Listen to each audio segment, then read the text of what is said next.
नमस्कार दोस्तों, आप सभी का अपने YouTube चैनल ए स्टडी क्लासेज में स्वागत है। मैं अरविंद कुमार आज कक्षा 8 का विज्ञान विषय का मॉडल पेपर लेकर आया हूं, जो आगामी बोर्ड परीक्षा में बहुत ही मोस्ट इम्पोर्टेंट होने वाला है। तो साथियों, आज के इस मॉडल पेपर को शुरू करने से पहले आप सभी से एक रिक्वेस्ट करता हूं कि अभी तक आपने मेरे YouTube चैनल को सब्सक्राइब नहीं किया है तो सब्सक्राइब जरूर कर ले और बेल आइकन को भी प्रेस कर ले, ताकि आपको इसी प्रकार से नए नए मॉडल पेपर और नए नए वीडियो की नोटिफिकेशन मिलती रहे। तो साथियों, आज के इस मॉडल पेपर की जो पूर्णांक है वह 80 अंक की है। जो आपको टाइम मिलेगा बोर्ड के अंदर वह मिलेगा आपको 2 घंटे और 30 मिनट का मिलेगा। तो साथियों, आज के इस प्रश्न पत्र के अंदर कुल 25 प्रश्न हैं, तो ये बहुत ही मोस्ट इम्पोर्टेंट प्रश्न हैं। तो आज का पहला क्वेश्चन है, जो स्टार्टिंग के जो आपके क्वेश्चन है वह वस्तुनिष्ठ प्रश्न है, वह ऑप्शन वाले प्रश्न है। पहला प्रश्न है, फसल उत्पादन के दौरान मिट्टी में पोषक तत्वों के स्तर को बनाए रखने के लिए क्या मिलाते हैं? अ के अंदर कीटनाशक, ब में बीज, स में जल, द में खाद। तो दोस्तों, इसका जो सही आंसर हो जाएगा वो हो जाएगा द ऑप्शन हो जाएगा। क्या मिलाते हैं हम? खाद मिलाते हैं। अगला क्वेश्चन है आपका दूसरा, निम्नलिखित में से जैव अनिम्नीकरणीय पदार्थ है। तो अ में देखो लकड़ी, ब में प्लास्टिक, स में सब्जियों के छिलके, द में कागज। तो इनमें से जैव अनिम्नीकरणीय पदार्थ कौन से हैं? जो जीवित जो जैविक होते हैं उनसे प्राप्त नहीं होते। तो इसका जो सही आंसर है वो हो जाएगा ब ऑप्शन हो जाएगा। क्या हो जाएगा? ब ऑप्शन, प्लास्टिक। अगला क्वेश्चन है आपका तीसरा, सोडियम धातु को सामान्य ताप पर जिस द्रव में रखते हैं, तो यानी जो सोडियम धातु होता है उसको सामान्य ताप पर किस द्रव में रखा जाता है वो आपको बताना है। अ के अंदर जल, ब में पेट्रोल, स में मिट्टी का तेल, द में नींबू का रस। तो जो इसका सही आंसर है वो हो जाएगा ऑप्शन स हो जाएगा, मिट्टी का तेल। अगला क्वेश्चन है आपका चौथा, अक्षय प्राकृतिक संसाधन के उदाहरण है। तो अक्षय प्राकृतिक संसाधन के उदाहरण कौन कौन से हैं वो बताने हैं। अ में वन, ब में कोयला, स में वायु, द में पेट्रोल। तो इसका सही आंसर है वो हो जाएगा ऑप्शन अ हो जाएगा। क्या हो जाएगा? वन हो जाएगा। अगला क्वेश्चन है आपका पांचवा, निम्नलिखित में से कौन से वन्य जंतु संकटपन स्पीज की श्रेणी में सम्मिलित हैं? अ के अंदर हाथी, ब में काले हिरण, स में अजगर, द में उपयुक्त सभी। तो साथियों, इसका आंसर आपको कमेंट बॉक्स के अंदर जरूर बताना है। ये बहुत ही आसान प्रश्न है, इनका उत्तर आप सभी कमेंट बॉक्स के अंदर जरूर बताएंगे। अगला क्वेश्चन है आपका छठा, घर्षण है। तो घर्षण क्या है हमारे लिए, किस प्रकार से है? अ के अंदर देखो शत्रु, ब में मित्र, स में दोनों, द में इनमें से कोई नहीं। तो घर्षण है हमारे लिए मित्र भी है और शत्रु भी है। इसमें अंदर जो सही आंसर हो जाएगा वो हो जाएगा स ऑप्शन हो जाएगा, दोनों। अगला है आपका सातवां प्रश्न है, निम्न में से किस वाग ध्वनि की आवृत्ति न्यूनतम होने की संभावना है? तो अ के अंदर छोटी लड़की की, ब में छोटे लड़के की, और स में पुरुष की, द में महिला की। तो इसका जो सही आंसर है वो हो जाएगा स ऑप्शन हो जाएगा, पुरुष की। अगला क्वेश्चन है आपका आठवां, अशुद्ध जल में नमक घोलने के बाद ये विद्युत का हो जाता है। तो क्या हो जाता है? अ में हीन चालक, ब में सुचालक, स में रासायनिक प्रभाव, द में कुछ नहीं। तो आसुत जल में नमक घोलने के बाद वो विद्युत का क्या हो जाता है, सुचालक हो जाता है। क्या हो जाता है, सुचालक हो जाता है। ब ऑप्शन है। क्या ऑप्शन भरे जाओगे आप, ब ऑप्शन भरना है। जो आसुत जल होता है वह विद्युत का हीन चालक होता है। उसके अंदर यदि हम एक चुटकी नमक डाल देना तो वह विद्युत का सुचालक बन जाता है। अगला क्वेश्चन है आपका 9वां। किसी भूकंप की शक्ति के परिमाप को पर व्यक्त किया जाता है। तो भूकंप की शक्ति को किससे नापा जाता है। अ के अंदर रिएक्टर पैमाना, ब में थर्मोमीटर, स में स्केल, द में वर्नियर कैलिपर। तो इसका सही आंसर है वो हो जाएगा अ ऑप्शन हो जाएगा रिक्टर पैमाना। अगला क्वेश्चन है आपका 10वां। वायुमंडल में सबसे अधिक मात्रा में पाई जाने वाली गैस है। तो वायुमंडल में सबसे अधिक मात्रा में कौन सी गैस पाई जाती है वो आपको बताना है। अ के अंदर ऑक्सीजन, ब में नाइट्रोजन, स में कार्बन डाइऑक्साइड, द में मीथेन। तो आपको कमेंट बॉक्स में कमेंट भी करते रहना है। जो प्रश्न के उत्तर हैं वो आपको पहले बताते रहना है। तो इसका सही आंसर है वो हो जाएगा ब ऑप्शन हो जाएगा नाइट्रोजन है, जो वायुमंडल में सबसे अधिक मात्रा में पाई जाती है। जो आपका अगला क्वेश्चन है वह है रिक्त स्थानों की पूर्ति कीजिए। तो इसके अंदर आपको खाली जगह भरनी है। पहली खाली जगह है फसल उगाने से पहले प्रथम चरण मिट्टी की होती है। तो प्रथम चरण में मिट्टी की क्या होती है, तो इस खाली जगह के अंदर आ जाएगा जुताई। क्या होती है, जुताई होती है मिट्टी की। दूसरी खाली जगह है धातुएं अम्लों से अभिक्रिया कर गैस बनाती है।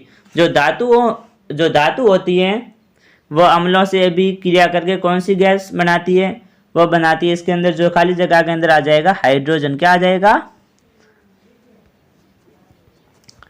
हाइड्रोजन आ जाएगा। इसके अंदर आपको भरना है हाइड्रोजन गैस बनाती है। अगली खाली जगह है आपकी तीसरी, पेट्रोलियम के विभिन्न संगठनों को पृथक करने का प्रक्रम कहलाता है। जो पेट्रोलियम के विभिन्न संघटकों को पृथक करने का प्रक्रम क्या कहलाता है, वो इस खाली जगह के अंदर भरना है। तो इस खाली जगह के अंदर आ जाएगा परिष्करण। क्या कहलाता है, परिष्करण। आपको लिखना है परिष्करण, इस खाली जगह के अंदर भरना है। क्या कहलाता है, परिष्करण कहलाता है। अगली खाली जगह है आपकी जैव विविधता के संरक्षण के उद्देश्य से क्षेत्र बनाए जाते हैं। तो जैव विविधता के संरक्षण के उद्देश्य से कौन से क्षेत्र बनाए जाते हैं वो आपको भरना है। तो इसके अंदर आ जाएगा जैव मंडल आरक्षित क्षेत्र। क्या आ जाएगा, जैव मंडल आरक्षित क्षेत्र। क्या आ जाएगा, आरक्षित क्षेत्र बनाए जाते हैं। इस प्रकार से इस खाली जगह के अंदर भरना है। अगला क्वेश्चन है आपका 5वीं खाली जगह है, एक टेडपोल जिस प्रक्रम द्वारा वयस्क में विकसित होता है वह कहलाता है। तो एक टेडपोल जिस प्रकार से वयस्क में विकसित होता है वह क्या कहलाता है, इस खाली जगह के अंदर भरना है आपको निषेचन। क्या कहलाता है, निषेचन कहलाता है। तो इसके अंदर आ जाएगा निषेचन। अगले क्वेश्चन है आपके अति लघुत्तरात्मक प्रश्न है। तो पहला प्रश्न है रबी फसल के दो उदाहरण दीजिए। तो आपको रबी फसल के कोई 2 उदाहरण लिखने हैं। तो आपको मैं बता देता हूं, आप लिख देना कोई भी। देखो आलू है, मटर है, गेहूं है, जौ है, सरसों है। तो इनमें से आपको कितने लिखने हैं, सिर्फ 2 ही आपको कोई उदाहरण लिखने हैं। अगला क्वेश्चन है आपका 2 अधातु पदार्थों के नाम बताइए। तो आपको 2 अधातु पदार्थों के नाम बताने हैं। तो मैं आपको बता देता हूं, इसके अंदर जो है सल्फर है, हाइड्रोजन है, ये सारे के सारे अधातु पदार्थ हैं। कैसे हैं, अधातु पदार्थ हैं। अगला क्वेश्चन है आपका तीसरा, पीसीआरए का पूरा नाम लिखिए। तो आपको पीसीआरए का पूरा नाम लिखना है। तो मैं आपको बता देता हूँ, PCRA का पूरा नाम होता है पेट्रोलियम संरक्षण अनुसंधान संघ। क्या लिखोगे आप, लिखना है इसके अंदर पेट्रोलियम संरक्षण अनुसंधान संघ। अगला क्वेश्चन है आपका चौथा, सजीवों के लिए जनन क्यों महत्वपूर्ण है? तो आपको बताना है कि सजीवों में जनन क्यों महत्वपूर्ण है। क्योंकि ये एक प्रजाति के अस्तित्व और निरंतर को सुनिश्चित करता है और ये पीढ़ी दर पीढ़ी को बढ़ाता रहता है, इसलिए सजीवों के अंदर जनन बहुत ही महत्वपूर्ण है और ये उनकी निरंतरता बनाए रखता है। अगला क्वेश्चन है आपका पांचवा है, निषेचन के प्रकार लिखिए। तो निषेचन कितने प्रकार का होता है वो आपको बताना है। तो निषेचन कितने प्रकार का होता है? निषेचन 2 प्रकार का होता है। एक तो होता है बाह्य निषेचन। क्या होता है? बाह्य निषेचन होता है।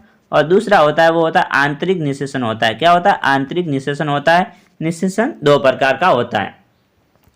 तो साथियों, आज का जो अगला क्वेश्चन है वह खंड ब में। तो साथियों, मैं सभी के आंसर नहीं बता पाऊंगा क्योंकि ये प्रश्न है जो पेपर बहुत ही लंबा हो जाएगा। मैं इन्हें एक बार पढ़ लेता हूँ, आप इन सभी प्रश्नों को जरूर याद कर ले और ये बहुत ही मोस्ट इंपॉर्टेंट प्रश्न है। चौथा प्रश्न है, कॉलम फर्स्ट को जीवों का मिलान कॉलम सेकंड में दिए गए उनके कार्यों से कीजिए। तो आपको जो जीव हैं, जो उनके कौन से जीव क्या क्या कार्य करते हैं वो आपको इनसे मिलान करने हैं। तो इनको एक बार ध्यान से देख ले और आप इन्हें जरूर याद कर ले। यही आपके एग्जाम के अंदर 100% आएंगे, बहुत ही मोस्ट इंपॉर्टेंट है। अगला क्वेश्चन है आपका पांचवा है, पॉलीथीन क्या है? तो आपको बताना है कि पॉलीथीन क्या है। छठा क्वेश्चन है, क्या होगा यदि मिट्टी की ऊपरी परत अनावृत हो जाए? इसके अंदर देखो 2 क्वेश्चन दिए हुए हैं। ख के अंदर है, वायुमंडल में CO2 की मात्रा बढ़ जाए। देखो, या तो मिट्टी की ऊपरी परत अनावृत हो जाए या वायुमंडल में CO2 की मात्रा बढ़ जाए तो क्या होगा, ये आपको बताना है। तो CO2 का मतलब होता है कार्बन डाइऑक्साइड। यदि कार्बन डाइऑक्साइड की मात्रा बढ़ जाए तो क्या होगा वो आपको बताना है। अगला क्वेश्चन है आपका 7वां, मनुष्य में निषेचन प्रक्रम को समझाइए। 8वां क्वेश्चन है, चिकनी सतह पर दौड़ना कठिन क्यों होता है? 9वां क्वेश्चन है, आकाश में तड़ित तथा मेघ गर्जन की घटना एक समय पर हमसे समान दूरी पर घटित होती है। हमें तड़ित पहले दिखाई देती है तथा मेघ गर्जन बाद में सुनाई देता है। क्या आप इसकी व्याख्या कर सकते हो? इसका मतलब है आपको जब भी बारिश का मौसम होता है, पहले तो बिजली चमकती है, वो हमें दिखाई देती है, बाद में जोर जोर से गर्जना होती है। ये क्यों होती है, इसके ऊपर आपको व्याख्या करनी है। अगला क्वेश्चन है आपका 10वां, सुचालक एवं हीन चालक के उदाहरण सहित अंतर लिखिए। तो आपको हीन चालक के उदाहरण भी लिखने हैं और सुचालक के भी उदाहरण लिखने हैं और इन दोनों के अंदर अंतर भी बताना है। अगला क्वेश्चन है आपका 11वां है, तड़ित से आप अपनी सुरक्षा के 3 उपाय बताइए। तो आपको तड़ित से अपनी सुरक्षा के कोई 3 उपाय बताने हैं। अगला क्वेश्चन है 12वां है, क्या आकाश में तारे गति करते हैं? व्याख्या कीजिए। 13वां क्वेश्चन है, वन महोत्सव क्या है? तो वन महोत्सव क्या है, इसके बारे में आपको विस्तार से लिखना है। अगला क्वेश्चन है खंड स के अंदर दीर्घ उत्तरीय प्रश्न लिखने हैं। प्रश्न संख्या 14 से 21 तक है। तो देखो, 14वां क्वेश्चन है, खाद्य विषाक्तन से क्या आश्चर्य है, समझाइए। 15वां क्वेश्चन है, उदाहरण देकर प्रदर्शित कीजिए कि प्लास्टिक की प्राकृतिक असंरक्षक होती हैं। 16वां क्वेश्चन है, क्या आप नींबू के अचार को एल्यूमिनियम पात्रों में रख सकते हैं, स्पष्ट कीजिए। तो आप क्या नींबू के अचार को एल्यूमिनियम के पात्रों में रख सकते हैं या नहीं रख सकते, वो आपको इसके अंदर बताना है। मैं आपको बता देता हूँ कि नींबू के अचार को एल्यूमिनियम के पात्रों के अंदर नहीं रखा जाता है। वह क्यों नहीं रखा जाता, वो आपको पूरा विस्तार से पढ़ लेना है। अगला क्वेश्चन है 17वां, समझाइए, जीवाश्म ईंधन समाप्त होने वाले प्राकृतिक संसाधन क्यों कहते या क्यों हैं। तो समझाना है कि जीवाश्म ईंधन है जो समाप्त होने वाले हैं, तो प्राकृतिक संसाधन क्यों है वो आपको बताना है। अगला क्वेश्चन है 18वां, घर्षण हानिकारक होते हुए भी क्यों आवश्यक होता है, उदाहरण देकर बताइए। तो देखो, घर्षण हमारे लिए मित्र भी है, शत्रु भी है, तो ये घर्षण है जो हानिकारक होते हुए भी हमारे लिए आवश्यक क्यों है, ये बताना है। अगला क्वेश्चन है 19वां है, नींबू के रस में संरक्षित के स्वतंत्र सिरे को डुबोते हैं तो चुंबकीय सुई पर इससे क्या प्रभाव होता है। 20वां क्वेश्चन है, भूकंप से बचाव के लिए क्या क्या प्रयास करने चाहिए। तो माना कि कोई कहीं पर किसी जगह पर भूकंप आ जाए तो हमें अपने बचाव के लिए क्या क्या प्रयास करने चाहिए वो आपको बताना है, विस्तार से बताना है। अगला क्वेश्चन है 21वां, कृत्रिम उपग्रह क्या है, समझाइए। तो कृत्रिम उपग्रह क्या है वो आपको बताना है। देखो, खंड द में निबंधात्मक क्वेश्चन है जो 22 से 25 तक है, जो आपके इसके अंदर तो मैंने अंक बार 4 ही लगाया है। मैं आपको बता देता हूँ, जो ये क्वेश्चन होंगे ये आपके कम से कम 5 या 6 नंबर के होंगे। 6 नंबर से ये क्वेश्चन कम नहीं होंगे, तो इन्हें बहुत ही गहराई से पढ़ना है और बहुत ही याद करके जाना है, क्योंकि इसी टाइप के आपके क्वेश्चन आएंगे। 22वां क्वेश्चन है, सिंचाई किसे कहते हैं। जल संरक्षित करने वाली 2 सिंचाइयों के विधियाँ लिखनी है। तो आपको जल को बचाने के लिए कोई 2 विधियाँ लिखनी है, तो मैं आपको बता देता हूँ। एक तो हो जाएगा ड्रिप तंत्र और एक हो जाएगा छिड़काव तंत्र। ये 2 विधियाँ होती हैं, इनको आपको थोड़ा विस्तार से बताना है। तो इनके अंदर देखो, आपको एक अथवा के अंदर भी क्वेश्चन मिलेगा। क्वेश्चन है, कृषि कार्य में उपयोगी निम्न औजारों का वर्णन कीजिए। तो कृषि के अंदर जो औजार है उनका वर्णन करना है। पहला है हल, दूसरा है कुदाली, तीसरा है कल्टीवेटर। अगला क्वेश्चन है 23वां, निम्नलिखित में अंतर स्पष्ट कीजिए। तो आपको इनमें अंतर स्पष्ट करना है। वन्य प्राणी उद्यान व जैव मंडल आरक्षित क्षेत्र। ख में चिड़ियाघर व अभ्यारण्य। ग में संकटपन ए विलुप्त स्पीज। घ में वनस्पति जात ए प्राणी जात। इसके अंदर भी देखो, आपको एक अथवा के अंदर क्वेश्चन है, वनो उन्मूलन का निम्न पर क्या प्रभाव पड़ता है। तो क के ऊपर वन्य प्राणियों पर क्या प्रभाव पड़ेगा, पर्यावरण पर, पृथ्वी पर, अगली पीढ़ी पर। अगला क्वेश्चन है आपका 24वां है, निम्नलिखित की व्याख्या करो। तो इसके अंदर आपको क्या करनी है, व्याख्या करनी है। देखो, अस्वरवीय तरंग, प्रास्वरवीय तरंग और स्रव्य तरंग, इनकी आपको क्या करनी है, व्याख्या करनी है। इसके अंदर देखो, अथवा के अंदर क्वेश्चन है, मानव कान का चित्र बनाइए तथा ध्वनि के सुनने की प्रक्रिया को समझाइए। तो आपको साथियों इसके अंदर मानव करण या मानव कान का चित्र बनाना है, फिर उसके अंदर किस प्रकार से सुनाई देता है उनके बारे में हमें विस्तार से लिखना है, और उनके चित्र के अंदर जो इनके पार्ट होते हैं उनके आपको नाम भी लिखने होते हैं। तो आज का अंतिम क्वेश्चन है 25वां, जल प्रदूषण के कारक, प्रभाव व रोकथाम के उपाय लिखिए। इसके अंदर देखो, एक अथवा के अंदर क्वेश्चन है, आप स्वयं जल की बचत किस प्रकार कर सकते हैं। तो ये था आज का मॉडल पेपर, जो वेरी इंपॉर्टेंट है। तो साथियों, इसे ज़रूर याद कर ले। और आप सभी से विदा लेने से पहले एक और रिक्वेस्ट करता हूँ कि अभी तक आपने मेरे YouTube चैनल को सब्सक्राइब नहीं किया है तो सब्सक्राइब जरूर कर ले। जय हिंद साथियों, जय भारत।